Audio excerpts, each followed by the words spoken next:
Hello, আসসালামু আলাইকুম সবাইকে। আজকে দুপুরবেলা কী রান্না করতেছি ওগুলো আপনাদেরকে দেখাবো। সকালে রান্নাটা আপনাদেরকে দেখাইছি, এখন দুপুরে রান্নাটা দেখাবো। যে আজকে শুক্রবার, এই জন্য মেয়েরা সবাই বাসায়, কারণ প্রতিদিন স্কুলে যায়।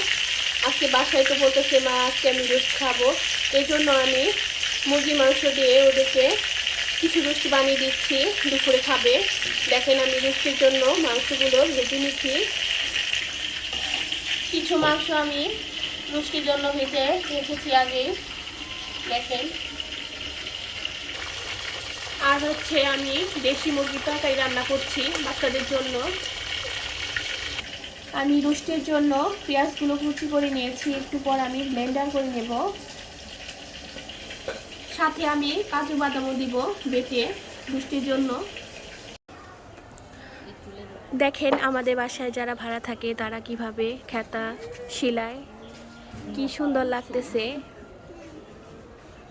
এক কালার কাপড় দিয়ে, নানান কাপড় দিয়ে এগুলো সেলাই করবে।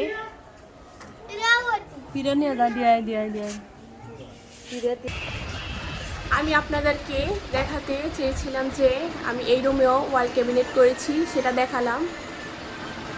শেষ হয়ে গেছে কাজটা, দেখেন অনেক সুন্দর লাগতেছে। আপনারাও বাসায় ট্রাই করবেন, এখানে সানসিটি থাকলে অবশ্যই আপনারা এভাবে বানাবেন, এটি ঘর সুন্দর লাগে। এখন দেখেন রোস্টটা রান্না করা শেষ, আমার বাবুরা খাবে এখন। দেখেন অনেক আনন্দ পাচ্ছে, এই তো আমার ছেলে অনেক আনন্দ পাচ্ছে। এই যে এখন আমার এই মেয়ে খাবে, এই যে মিনহা খাবে। রোস্ট রান্না করে দিয়েছি, এগুলো দিয়ে এখন খাবে। আসসালামু আলাইকুম, সবাইকে ধন্যবাদ, আজকে পর্যন্তই।